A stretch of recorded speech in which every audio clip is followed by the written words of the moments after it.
What's happening, guys? Mike Trudell and Joey Ramirez after yet another Lakers Summer League win. And Joey, I have to say, so I've been coming to Summer League since 2006, and this had to be the best game I've ever seen in person. Incredible game, goes to double overtime. What was the standout moment for you out of many? I mean, it is hard to narrow that down because in the first quarter you could tell that this was going to be a battle, and it lasted 4 quarters plus the extra 2 overtime periods. I guess I would say a mix between Josh Hart just taking it upon himself to carry this team, and Svi Mykhailiuk hitting efficient shots, 31 points for Svi, 37 for Josh, a new Lakers Summer League record. And then Xavier Mays, how about him stepping up at the end of this game? 3 huge plays in overtime, no-look assist. He got to the cup in double OT. He hit a big 3 to tie up the game. I can't there's so much to unpack, Mike.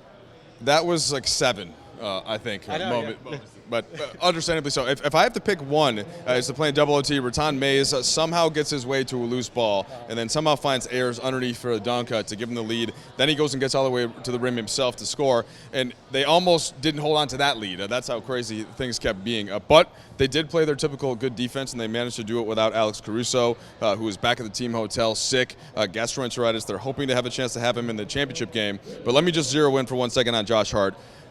Has to be the MVP, right? I would be surprised if he doesn't get all of the votes. 37 points to get his team all the way to the final. He already was the MVP heading into this point, but just to discuss what you think about Josh's play, not just tonight, but the whole week. I mean, you know what's hilarious is that he was the scoring leader here in Vegas entering tonight's game, averaging about like 22 points a game, and then he comes out and he drops 37. So he's clearly going to be the scoring leader throughout the entire event. And you know what? A lot of people might say, oh, well, it's just Summer League. Like, why was everybody so, like, buzzing about a Summer League game, right? And to the extent, you can say that. For sure, the regular season and the playoffs mean a ton more.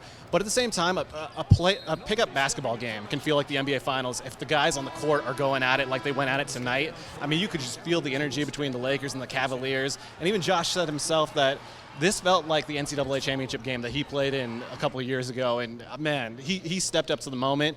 And, again, Svi stepped up to the moment. And to touch on your point that you asked about, what has stood out to me is the way that he's, A, competed on both ends of the floor and in rebounding, and, B, the way that his work that he's put in the summer with Miles Simon, scoring off the dribble, scoring on those pull-up threes. You just see the work that Josh has been putting in coming to life right here. You also got some work in talking trash to the Cavs bench. That was something that happened, and that probably led to part of the competitive nature that we saw from both sides. And you got to give Cleveland some credit too. They were terrific as well. Colin Sexton hitting a lot of big shots, and then Jeff Ayers also terrific. He's been stepping in as the starting center with Mo Wagner out with the injury, and he really closed out Cleveland pretty well himself tonight. And he got maybe the best trash talk line, and I can't say what it is here since we're on Lakers.com. Anyway, he's Joey. I'm Mike. We'll see you for one more game. The Lakers in the championship tomorrow against the winner of the game going on right now, Memphis and Portland.